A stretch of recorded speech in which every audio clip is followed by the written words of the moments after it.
Hello students, आपका स्वागत है एक बार फिर हमारे चैनल लर्न विद फन 477 पर। आज हम 9th क्लास का एक बहुत ही इंपॉर्टेंट टॉपिक आपके लिए लेके आए हैं, law of conservation of energy. जैसा कि नाम से ही लग रहा है, ये नाम कई बार आपने पहले भी सुना हुआ है, कंजर्वेशन। ये law of conservation of mass में भी था, जिसमें ये बताया गया था मास can neither be created nor be destroyed in a chemical reaction. तो बिल्कुल ऐसा ही ये लॉ है। ये कहता है कि energy can be converted from any one form to another, but energy can neither be created nor be destroyed। इसे हम ना क्रिएट कर सकते हैं ना डिस्ट्रॉय कर सकते हैं, सिर्फ इसको एक फॉर्म से दूसरी फॉर्म में कन्वर्ट कर सकते हैं। And the sum of energy is constant in all situations after the conversation of energy. जैसे आप एनर्जी को एक फॉर्म से दूसरी फॉर्म में कन्वर्ट करते हैं, तो कन्वर्शन से पहले और कन्वर्शन के बाद जो टोटल आउटकम रहता है एनर्जी का, वो कांस्टेंट रहता है, वो ना घटता है ना बढ़ता है। इसे हम एक आज एक्टिविटी के द्वारा समझेंगे और कई सिचुएशंस लेके, इमेजिनरी सिचुएशंस लेके हम इसे प्रूव करने की कोशिश करेंगे। ये बहुत ही इंपॉर्टेंट लॉ है। लेकिन उससे पहले मैं आपको बता दूं कि जो एनर्जी दो तरह की होती है, एक है kinetic energy, kinetic energy plus potential energy. ये हम इसमें पढ़ चुके हैं पहले, पोटेंशियल एनर्जी। ठीक है, पढ़िए नहीं पढ़ी?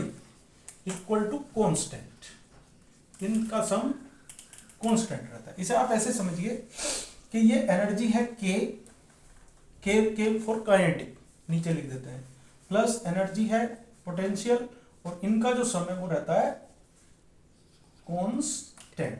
कांस्टेंट का मतलब है ये ना घटेगा ना बढ़ेगा, ये आपस में घटे बढ़ेगी। काइनेटिक एनर्जी कम होगी तो पोटेंशियल अपने आप बढ़ जाएगी, पोटेंशियल कम होगी तो काइनेटिक अपने आप बढ़ जाएगी। लेकिन इन दोनों का जो सम रहेगा वो कांस्टेंट रहेगा, वो ना घटेगा ना बढ़ेगा।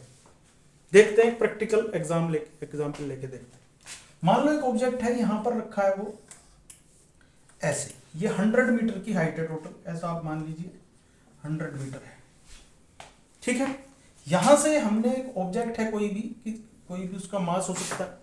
मान लो उसका मास हमने ले लिया जी 1 kg का मास ले लेते हैं, चलो ठीक है। और उसे हमने सबसे पहले ये यहां पे हमने कोशिश करी, यहां पे जब वो ऑब्जेक्ट होगा तो उसकी जो पोटेंशियल एनर्जी है वो होगी 0। यहां से हमने उसे ऊपर उठाया, 100 मीटर तक हम लेके गए, और यहां पे आके हमने काउंट करा कि उसकी पोटेंशियल एनर्जी कितनी है। चूंकि वो मूवमेंट में नहीं है तो काइनेटिक एनर्जी तो उसकी 0 होगी। यहां पर इस पॉइंट पर काइनेटिक एनर्जी हो गई 0। ठीक है, क्यों 0 है? क्योंकि उसकी स्पीड नहीं है, वेलोसिटी नहीं है। जब तक उसकी वेलोसिटी नहीं है, कोई उसकी काइनेटिक एनर्जी नहीं हो सकती। यहां पर हम इसकी पोटेंशियल एनर्जी जानने की कोशिश करेंगे, और पोटेंशियल एनर्जी जानने के लिए फॉर्मूला होता है हमारे पास mgh, mass into acceleration due to gravity और हाइट। तो मास उसका हमने लिया हुआ है 1 kg, acceleration due to gravity उसका है 10, 9.8 की जगह सुविधा के लिए हम एक अपनी थ्योरी हम प्रूव कर रहे हैं तो 10 ले लेते हैं, और इनटू हाइट है उसकी 100 मीटर्स। तो इस तरीके से 100 इंटू 10, और ये आ जाता 1000 जूल। यहां पर इस पॉइंट पर इसकी जो काइनेटिक एनर्जी है वो 0 है, और पोटेंशियल एनर्जी कितनी है 1000 जूल। तो इस तरीके से इन दोनों को जब हम प्लस करेंगे, काइनेटिक और पोटेंशियल को, इस पॉइंट पर 100 मीटर ऊपर, तो यहां पर ये इसकी हो जाती है 0 + 1000, और इस तरह से ये आ जाता है जी 1000 जूल। ये बात समझ आई? तो आगे बढ़ सकते हैं। अब थोड़ा सा इस ऑब्जेक्ट को हमने कर दिया है ड्रॉप, मान लो ड्रॉप कर दिया हमने, और ये आके यहां पर आ गई। ये ग्राउंड से 80 मीटर ऊपर है, अभी 80 मीटर। ठीक है, इसका मतलब है कि जहां से चली है वहां से 20 मीटर नीचे आ चुका है ऑब्जेक्ट। ड्रॉप कर दिया हमने, वो अपनी स्पीड से, जो उसकी नॉर्मल स्पीड है उससे वो चल रहा है, और हमने ऐसे ही चलते चलते रोका नहीं उसको। ध्यान रखने वाली बात है, हमने ऑब्जेक्ट को रोका नहीं है। और यहां पर हम दोनों को जानने की कोशिश करेंगे कि यहां पर उसकी पोटेंशियल एनर्जी कितनी है और काइनेटिक एनर्जी कितनी है, और क्या दोनों में कोई चेंज आया, और चेंज आने के बाद क्या दोनों के सम में कोई चेंज आया। Let us find out. अब ये थोड़ा सा इंटरेस्टिंग अपने आप में होता जाएगा। तो सबसे पहले यहां पोटेंशियल एनर्जी निकालना बड़ा आसान है, तो पोटेंशियल एनर्जी हम निकाल लेते हैं mgh। यहां पर mgh कितना हो गया, 1 उसका मास है, 10 इंटू 80, ग्राउंड से वो 80 मीटर ऊपर है, तो इसका mgh आ गया है जी 800 जूल। ये पोटेंशियल एनर्जी आ गई। ठीक है, अब यहां पर हम सर इसी पॉइंट पर काइनेटिक एनर्जी निकालने की कोशिश करेंगे, लेकिन काइनेटिक एनर्जी निकालने के लिए हमें यह पता होना चाहिए कि यहां पर उसकी वेलोसिटी क्या है। वेलोसिटी तो हमें पता नहीं है, वेलोसिटी नापने का कोई मीटर हमारे पास नहीं है कि हम स्पीडोमीटर से उसकी स्पीड नाप लेंगे। तो इसके लिए हम क्या कर सकते हैं, हमारे पास एक फॉर्मूला है v equal to u plus a t, first equation of motion इसे कहते हैं। इसमें फाइनल वेलोसिटी होती है v, u इनिशियल वेलोसिटी होती है, a की जगह पे आप g रख सकते हैं, तो इसे a u plus G T भी कह सकते हैं।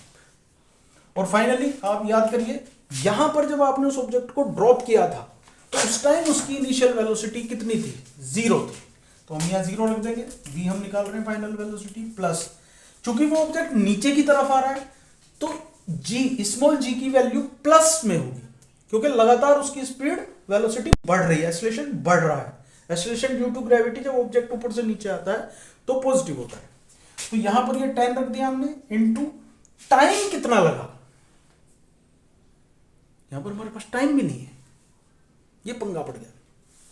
टाइम तो हम नहीं कैलकुलेट कर सकते, तो ये थोड़ा सा आइडिया हमें चेंज करना पड़ेगा, हमें दूसरा फॉर्मूला लगाना पड़ेगा कोई। ये फॉर्मूला रिजेक्ट हो गया, रिजेक्ट, ये हमने जानबूझ के गलत लगाया ताकि आपको पता चले कि कहीं भी कोई भी फॉर्मूला आप नहीं लगा सकते।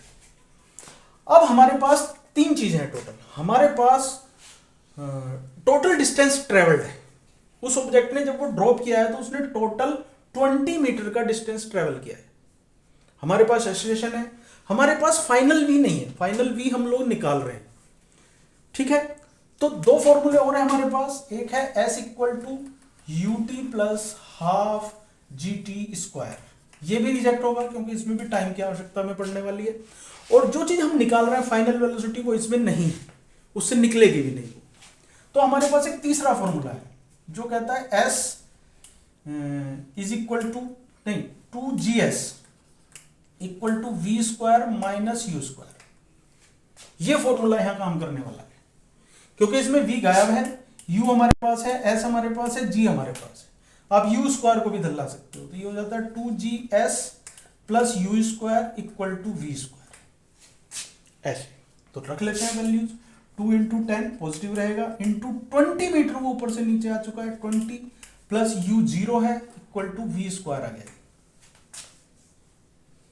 फाइनली हम देखेंगे इसे 2 10 या 20 इंटू 20 400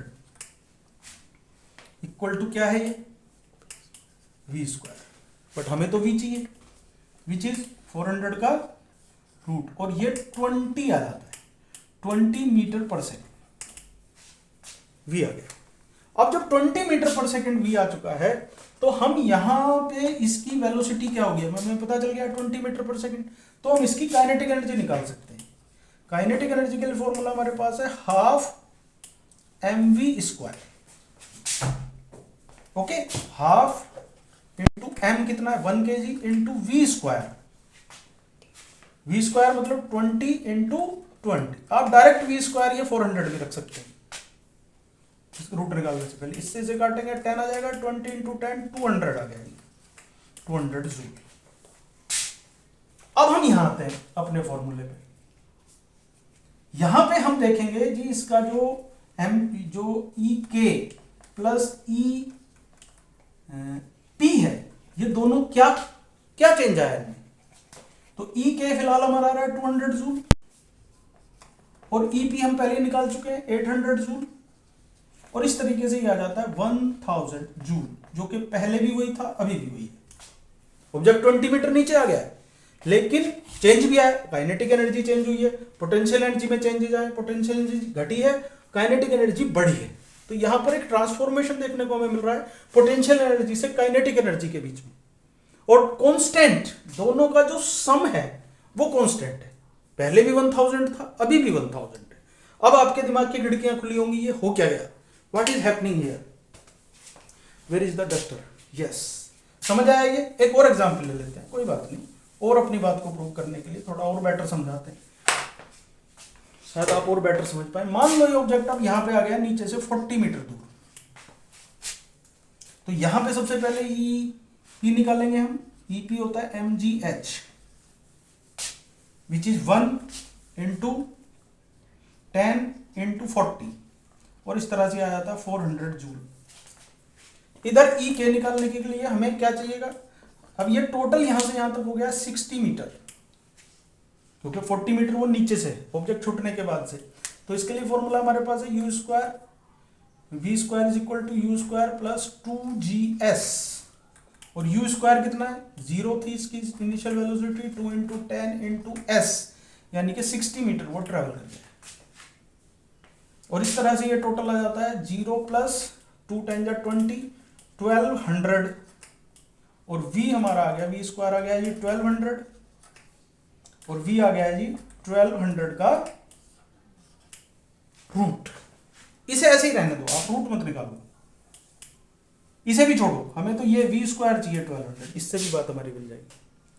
अब काइनेटिक एनर्जी निकालते हैं इसकी, E के which is half mv square, half m मतलब 1, और v कितना है हमारा, v स्क्वायर 1200, डायरेक्ट रख दो जी आप, इससे आप इसे काटेंगे 600 आ जाएगा। मतलब इसकी जो काइनेटिक एनर्जी यहां इस पॉइंट पर है वो 600 जूल है। How interesting.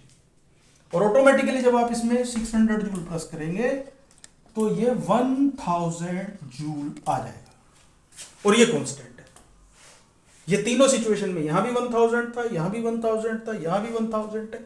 यही law of conservation of energy कहता है कि energy can neither be created nor be destroyed. या आपका ऑब्जेक्ट ऊपर से 60 मीटर नीचे आ चुका है, लेकिन उसकी जो टोटल एनर्जी है वो कांस्टेंट है, वो ना घट रही है ना बढ़ रही है।